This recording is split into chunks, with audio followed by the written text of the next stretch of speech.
Good morning.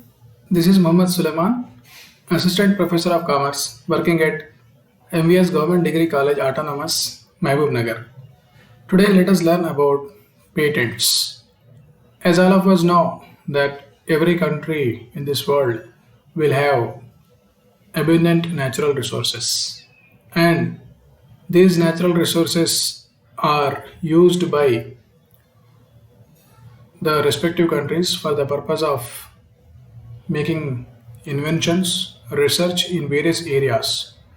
So, like this, the new discoveries and inventions will bring in a lot of value, and a lot of money and time is spent in making new inventions or discoveries. Take, for example, vaccine, or take, for example, any kind of drug like medicine, which are used for curing diseases. So, in such a case, in order to safeguard the right of a person who has invented or who has discovered a new formula or new medicine for some disease, it is essential to ensure that the fruits of the research and development and the expenditure incurred is properly uh, secured, and a right is given to that person for the purpose of using the innovation on his own or assign the right to some other person. So, in this situation, it is important for us to learn about patents. So, let us see the objectives of the lesson. So, in this lesson, we will be learning about introduction to patents. Then we'll see meaning of patent, what is a patent, and we'll see the definition of patent according to the Patents Act. Then we will see kinds of patents. Then we'll learn about procedure for grant of patents. Then we will see the rights of patentee, and we'll learn about exceptions and limitations. And at the last, we will see about infringement of patents. So now let us see the introduction part of patents. As discussed earlier, a lot of money is spent on research and development, because without the spending of money, it is difficult to continue the research. And a lot of people are involved working together for years together and decades together. Sometimes a research team may work together for 2 decades, for 3 decades, for discovering one thing or innovating one thing. Therefore, it is important that the person who has struggled a lot, the person who has spent his valuable time and money and his knowledge shall be properly safeguarded. So, in order to safeguard the fruits of research and development, it is necessary to create intellectual property. So, if right is given, if the interest of that particular person or a team or country is safeguarded, then the fruits of research and development can be enjoyed by these respective person or respective country or respective team. Therefore, it is necessary to create the intellectual property. When we talk about intellectual property will have two alternatives after its discovery. Either the person who has discovered the intellectual property can keep it as secret to avoid its use by others. In some cases, it may happen when a person discovers something, when a person innovates something, he may like to keep it as a secret so that he can avoid the use of that formula or invention by the others. On the other hand, sometimes he may think that he may allow some other persons to use it for some payment. So there are two alternatives available when one person innovates, or when one person creates some intellectual property. So one, keeping it as secret and not allowing the others to use it, and second one, uh, allowing the others to use it for a payment and with some conditions. So when we talk about intellectual property is of two kinds.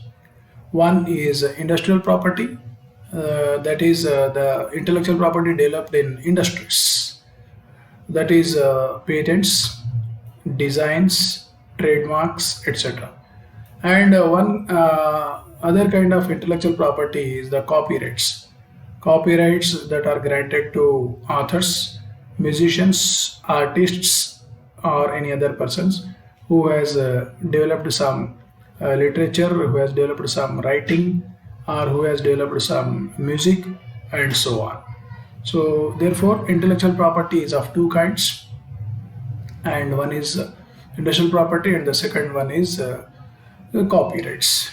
So the concept of intellectual property is gaining importance nowadays, and after the process of liberalization and the existence of World Trade Organization (WTO), the concept of intellectual property has become popular, and almost all countries in the world are maintaining this concept of intellectual property, and trade related intellectual property rights are popular nowadays, wherein every country will try to safeguard their intellectual property rights. When we talk about intellectual property or patents in India, the history of Patent Act in India is very old. For the first time, the Patent Act was discussed, and the Patent Act was enacted in the year 1970. However, the first act was passed in the year 1856 and later on amended 3 years later, that is 1859, on the basis of English Patent Act of 1852. But after independence, the Patent Act was passed in the year 1970, and the discoveries and the inventions which demanded a patent are issued according to the Patents Act 1970. And till now, the patent laws in India provide protection to drugs, chemicals, pharmaceuticals, industry, and agriculture from competition from the multinational companies. This protection was possible because of laws in India provided process patent as against product patent. And sometimes we have to think about what is process based patent and what is product patent. The major provision related to the introduction of product patent is increase in the patent period to 20 years. Earlier it was less than 20 years, and now it is made to 20 years. And in the area of patents, besides the TRIPS agreement, India became a party to Paris Convention that happened in the year 1988 in the month of September, and also to the Patents Cooperation Treaty in order to facilitate worldwide search on a patent application process. Therefore, India has become a party to Paris Convention in the September 1988, and also to the Patents Cooperation Treaty. If we observe in the recent past, the following two times the Patents Act was amended. The Patents Amendment Act of 2002 was passed, and the Patents Amendment Act of 2005 was also passed. Therefore, the main challenge before the government under the TRIPS are in the fields which are very competitive, like pharmaceuticals, biotechnology, chemicals, are and a variety of productions wherein happen in the area of chemistry and biotechnology. Therefore, in order to safeguard the right of the person who has discovered the particular patent, who has discovered the particular good or discovered the particular formulation, he has to be given a proper right. For that purpose, the Patents Act will provide safety by giving a right to that person for the period of 20 years. Now, let us move on and see the meaning of a patent. So, a patent is a grant from the government which confers on the grantee for a limited time period the exclusive privilege of making, selling, and using the invention in respect of which patent has been granted and also of authorizing to do so. So therefore, the meaning of patent is very wide. It is nothing but it is a grant from the government, which confers on the grantee. The grantee is the person who has obtained the patent for a limited time period. Limited time period here we can say 20 years. So what is given to him? What is the right? The exclusive privilege of making. He only can produce it, or it is the company which can produce it, or it is a country which can produce it. The exclusive privilege of making and selling also, not only making but also selling, and using the invention in respect of which patent has been granted, in respect of it patent has been granted, and also of authorizing to do so. So if they want, they can authorize some other person or some company to use it. Therefore, the document granting such rights in prescribed form, duly signed by concerned authority under its seal, is known as patent. So when we talk about patent, patent is nothing but it is a document signed by concerned authority. So a designated officer will sign it, granting such rights in the prescribed form. So this is the meaning of patent. Now let us move on and see the definition of patent. The definition of patent is given in the Patents Act. So patent means a patent granted under this act and includes for the purposes of sections 44, 49, 50, 51, 52, 54, 55, 56, 57, 58, 63, 65, 66, 68, 69, 70, 78, 134, 140, 153, 154, and 156, and chapters 16, 17, and 18. So as we have seen the meaning of patent, the definition of patent is given according to the Patents Act, and it says patent means a patent granted under the Patents Act, including various sections ranging from 44 to 156. So this is the definition of patent given as per the Patents Act. Apart from the definition of patent, there are some other definitions which are supposed to be learned by us. So when we talk about patent, this is the definition of patent. Now there may be some other definitions like patentee. Who is a patentee here? So patentee means the person for the time being entered on the register as a grantee or proprietor of the patent. So the name of the person whose the name is registered or whose name is entered in the register is called patentee, and he is called the proprietor of the patent. That is, what is discovered is owned by him. And there may be sometimes patent agent also. So patent agent means a person for the time being registered under this act as patent agent. When the patentee wants to appoint some agent, so he may appoint some person as patent agent also. So in such a case, that person is called patent agent. And sometimes we talk about patent process or patented process. It means respectively a process in respect of which a patent is in force. So in simple terms, it is the way in which a product is produced, and the process is totally explained, and the process is totally demonstrated and specified, and the process is given as a right in the form of patent. So in such a case, that is called patented process. So no other person can produce or can prepare such a product or formulation in the process specified as a right in the form of patent. So when we talk about patented process, we should learn about invention also. So invention is the essential item in case of granting a patent. So in simple terms, patent is granted in respect of inventions only, In simple words, invention is something new which did not exist before. So it was not in existence before.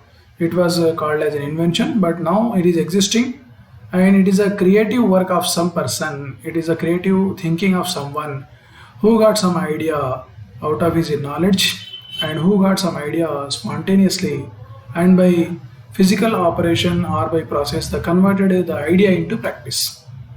So this is called invention. So invention means it should be anything new, and it should be useful to the society or the country. Therefore, invention can be called as a process, method, or sometimes manner of manufacture. So sometimes it could be manner of manufacture also, and sometimes it is an apparatus or a machine which is prepared or which is manufactured, and sometimes it is substance produced by manufacture and includes any new and useful improvement of any other item, and any new invention thereon. Therefore, in order to get a patent, it should be a new idea.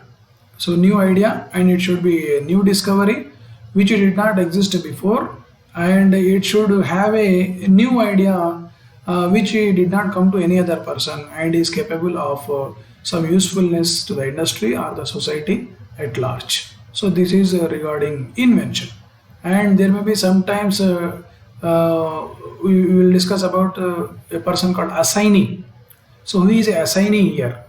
So assignee includes a legal representative of a deceased person, and who is in the capacity of legal representative of that person.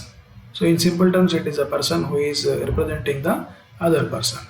And when we talk about patent, it is the person called controller who will grant the patent. So here when we talk about controller, controller means the controller general of patents, designs and trademarks, that is referred in section 73 of the act.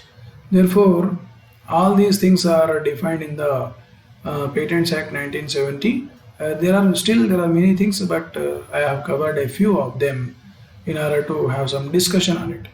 So now let us move on and see the different kinds of patents.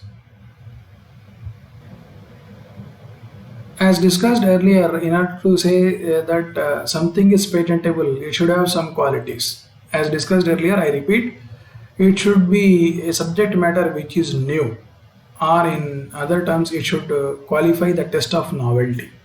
So what is novel in that idea, or what is novel in that production, or what is novel in that manufacture should be tested. Then only it is possible to say whether some patent can be given to that or not. Then second one is its use or usefulness. So what is the use of a new thing that has been invented? So therefore it should pass the test of utility also. So the test of utility shall also be passed by the new invention or new discovery. Then next one, it should be a subject matter of capable of being marketed for commercial purpose, or it should pass a test of vendibility. Can it be sold? Can it be marketed? When all these three things are qualified, then it will qualify for getting a patent, and it is called as a new invention. So now quickly let us see the different kinds of patents. So patents are of different kinds. The classification which is available to us here is the three types of classification. One is ordinary patent, second one is patent of addition, then third one is patent in respect of convention. So now let us see the ordinary patent. So ordinary patent is a patent which is normally obtained by filing application under section 6 of 1 of the Patents Act 1970. In simple terms, it is a patent which is given in normal course. So a person who has invented something new, or who has discovered something new, medicinal formulation or any other thing, he has to apply according to 6 of 1 of the Patents Act 1970, and he has to get the patent that is called ordinary patent. And apart from this ordinary patent, there is one more patent that is called patent of addition. So patent of addition is a patent for improvement in or modification of an invention for which a patent application has already been made or it has been granted. So it means it is an additional value to the patent that is existing. Therefore, section 54 to 56 of the Patents Act 1970 deal about patent of addition and the fees and terms of the patent. So one thing that we have to understand here is the grant of additional patent of addition is possible only when the main patent is in force. When the main patent or main invention is in force and valid, then patent of addition can be granted. When it is not possible, then patent of addition it is not granted. Further, a patent of addition remains in force as long as the patent for the original invention remains in force. For example, a patent, ordinary patent is given for 20 years, and after 4 years, the additional patent is requested or patent of addition is requested. Then, if after 4 years the patent of addition is given, the validity of original patent is now remaining for 16 years. So at the end of 16 years, both of these will expire. Therefore, patent of addition will remain in force or will remain as valid one so long as the original or main patent is in force. Otherwise, it is not possible. Then we have one more patent, that is patent in respect of convention. So such patents are granted to the persons outside who are based in a country which has a convention, agreement, or sometimes a treaty with India for the purpose of exchange of knowledge, for the purpose of exchange of patents. Then patents in respect of conventions are granted. Sanction of such patents are notified by the Government of India in the official gazette, and application for such patent has to be made in the convention country, and application can be made to patent office in India subsequently. Therefore, a patent in respect of convention is a patent granted to the person who is outside India and who are based in a country which has a convention or a treaty or arrangement with India for grant of patents on reciprocal basis to Indian applicants. Therefore, patents are of three types. One is ordinary patent, one is patent of addition, and one is patent in respect of a convention. So now let us move on and see the procedure for grant of patents. So patent can be applied by any person who will fulfill all these conditions. The requirements here are filing an application for a patent, examination of application, acceptance of the application and advertisement of such acceptance in the official gazette, then opposition to a grant of patent, then grant and sealing of patents. So these are 5 steps which are required for granting a patent. The first step is filing an application. The person who is interested in obtaining a patent, he has to file an application in the required format. In the required format, he has to file an application, and after the application is filed, the examination of application will be done.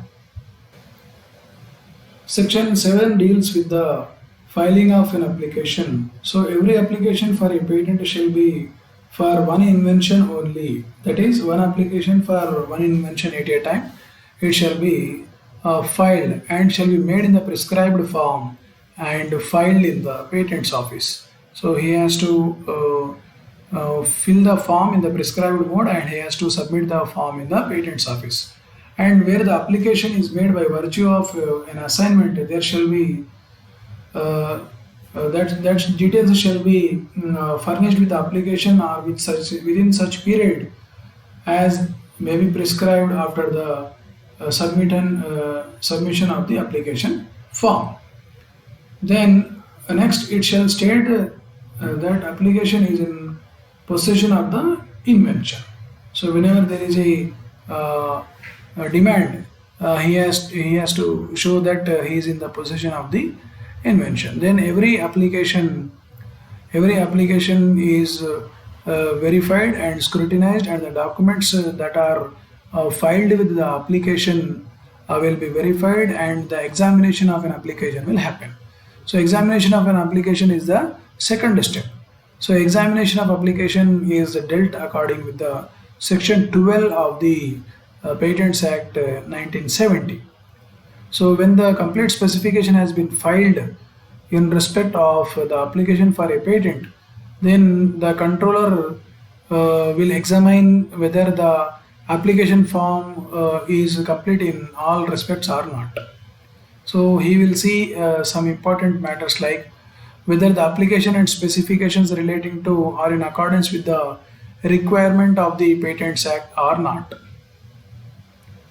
and whether there is any lawful ground of objection to the grant of the patent under this act in pursuance of the application. So sometimes there may be some reasons wherein the other persons in the same field or same area may submit an objection regarding the application filed by some other person on the obtaining of patent by other person.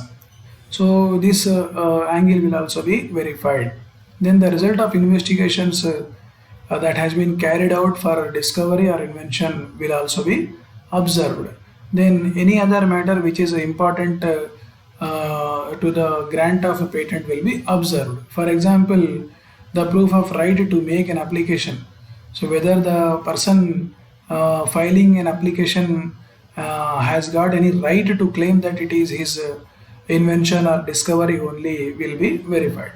Then the examiner shall normally make the report to the controller within a period of 18 months. So after the filing of an application, a specified period will be given.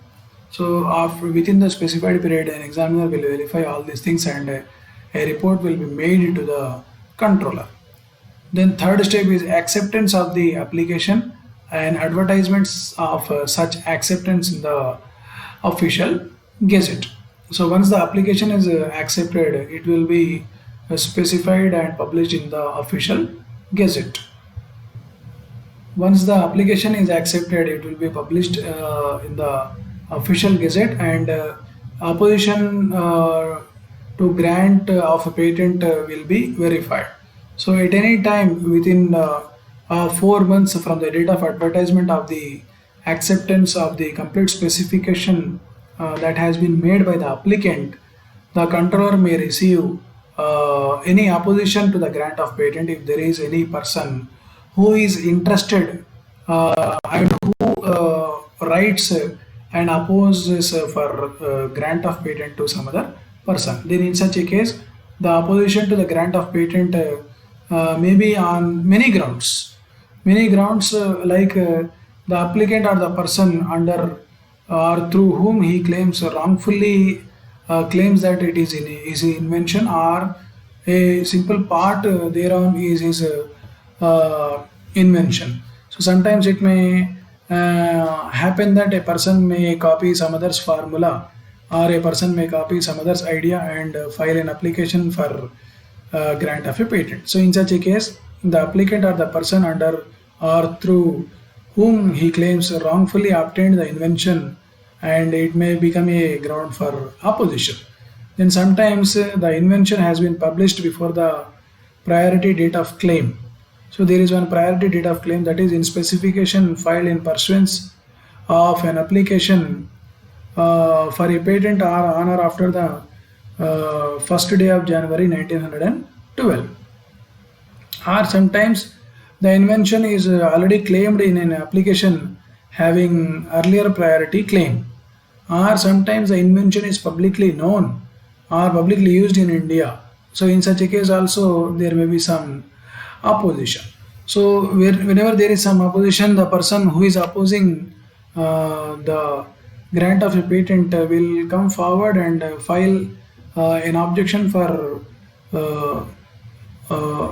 grant of patent to the applicant. In such a case, where there is such notice of opposition, it must be communicated to the applicant, and applicant will be given an opportunity to present his case before the case is decided. So the grant of patent may be refused if it is found that the applicant is not the original or the first inventor of the idea or manufacture that he has claimed. And the grant of patent shall not be refused on the grounds stated in clause C of subsection 1, that if no patent has been granted in pursuance of the application mentioned in that clause and for the purpose of any inquiry under clause D or clause E of the subsection.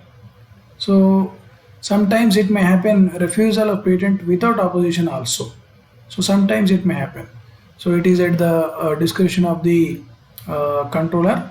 So if at any time after the acceptance of the complete specification but before the grant of the patent, if it comes to the notice of the controller otherwise that in consequence of proceedings in opposition to the grant under section 25 of Patents Act 1970, that the invention has been published before the priority date of the claim, that is again 1st January 1912, or in any other document in India else otherwise, then the controller may refuse.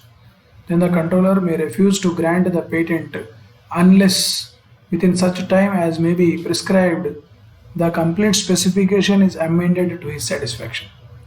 So if the complete specification is amended to the satisfaction of the controller, then controller may think of granting the patent again. So if the controller does not have any reason for refusal of the grant of patent, then grant and sealing of the patent is the final step here. So granting and sealing of the patent is dealt according to the section 43 of the Indian Patents Act 1970, wherein there is no opposition to the grant of a patent, or if there is an opposition and the opposition has been dismissed or the case has been finally decided in the favor of the applicant, and if the application has not been refused by the controller by virtue of any other reason, then the applicant will be given the patent, that is he will be granted the patent with the proper seal.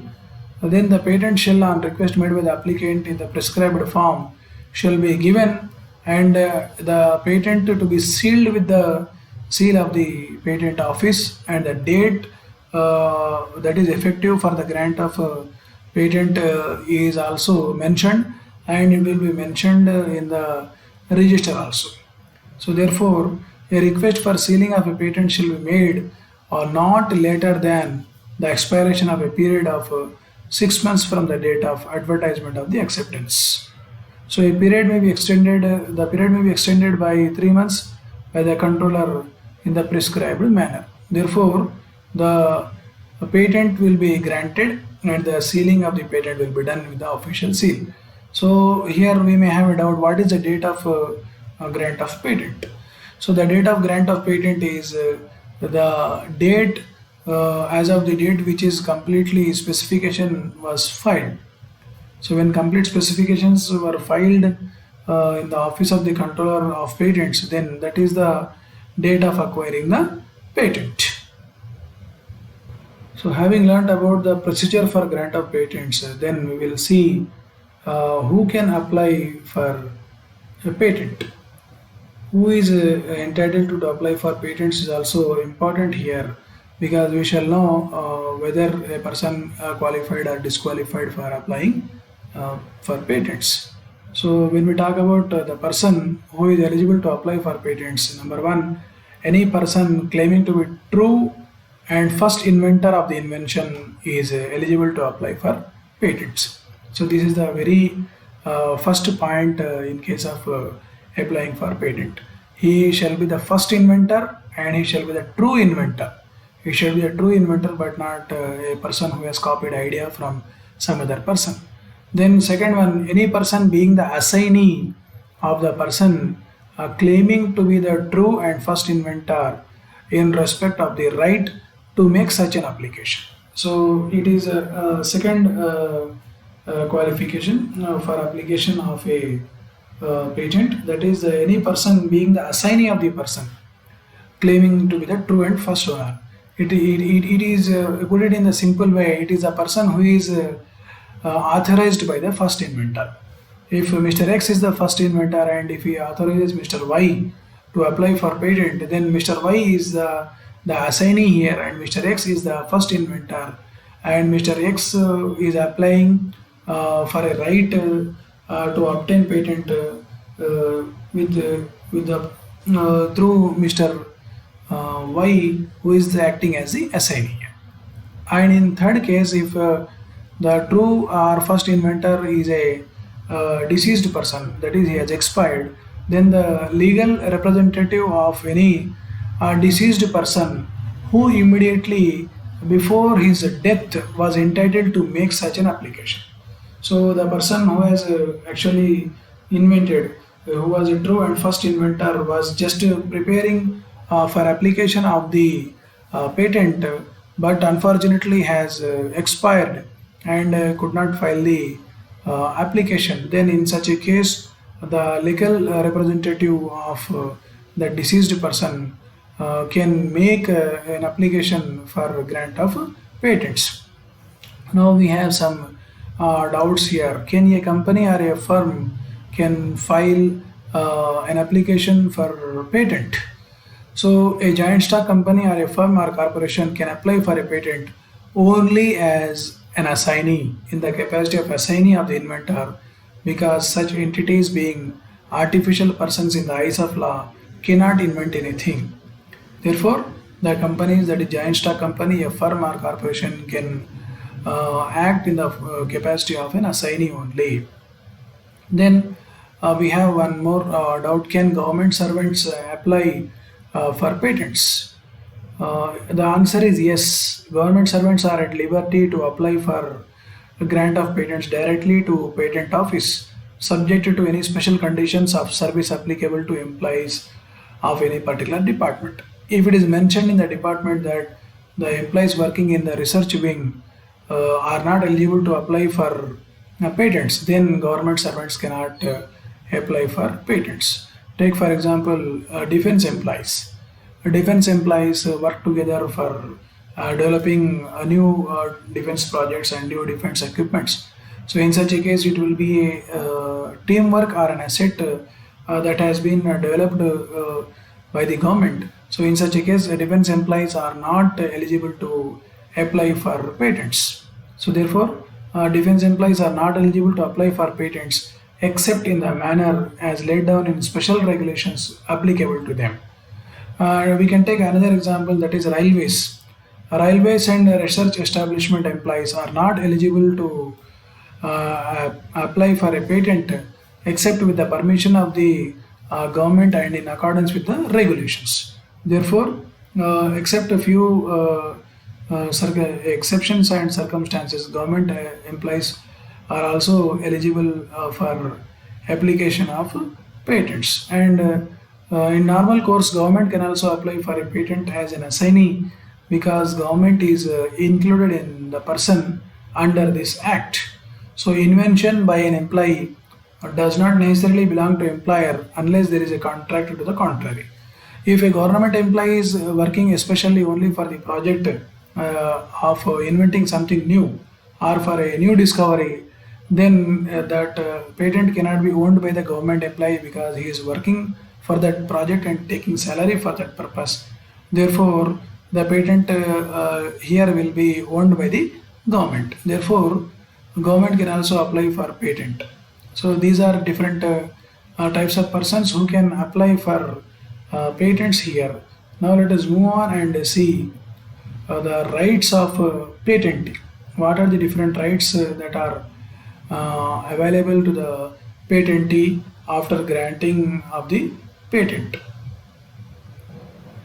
The main rights that are available to a patentee are 5 types. That is, right to exploit the patent, then right to license the patent to another, the third one, a right to assign the patent to another, then fourth one, right to surrender the patent, then a right to sue for the infringement of the patent.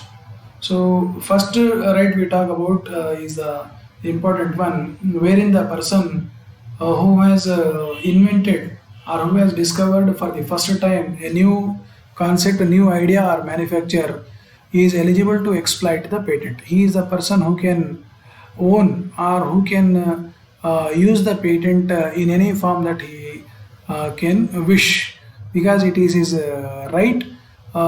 If he wants, he can allow some other persons to use the patent. Otherwise, he may not agree. He may not permit some other persons to use the patent in the form of right. And in some cases, he may license the patent to some other person or other company also.